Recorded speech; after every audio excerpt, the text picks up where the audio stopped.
Благодарам, почитувам председател. Почитувана пратеничка, пред се ви должам извинување, реков од Кавадарци, се извинувам од Неготино.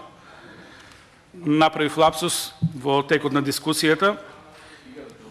Од натаму што кажавте дека имате искуство во развој на економски и локален развој, баш тоа е ова проблематика.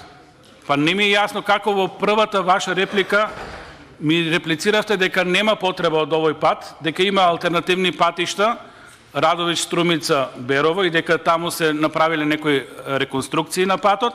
За сега да ретерирате, и тоа е добро, кога човек малку ќе се преиспита во своите ставови, дека овој пат треба да се направи кога тогаш и дека со тоа ќе имаме развој на туризмот и на многу други гранки. Тоа ви го имено и кажа во мој одговор. Се надевам дека ќе го преслушате и ќе видите дека сум го спомнал истото во првото моје излагање, каде директно спомнав за значењето на патот во однос на и развојот на туризмот, и развој на земјоделие, и развој на шумарство, и развој на многу други гранки поврзани со просторот.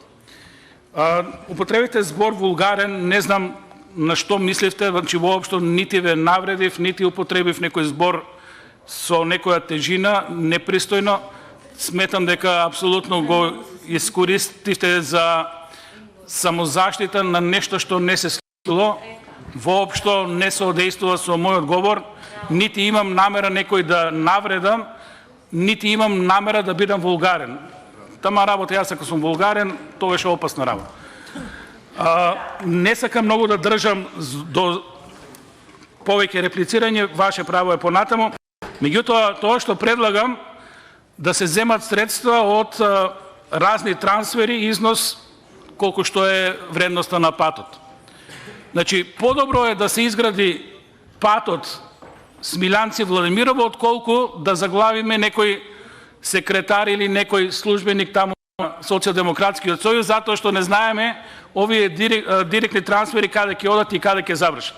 Ќе завршат во некои проекти, во некои договори во 4 очи, ќе завршат секако најмалку во локален економски развој или во развој на државата. Затоа добро овие средства да се искористат наменски, да градиме инфраструктура кога веќе ги имаме парите, па бенефит да видат и Радовишани, и Република Македонија. Се надевам дека и вие ќе поднесете амандмани за развој на Неготино и така натаму, или ќе ги поддржите амандманите на колегата, така да тоа е тоа што треба во политиката. Благодарам.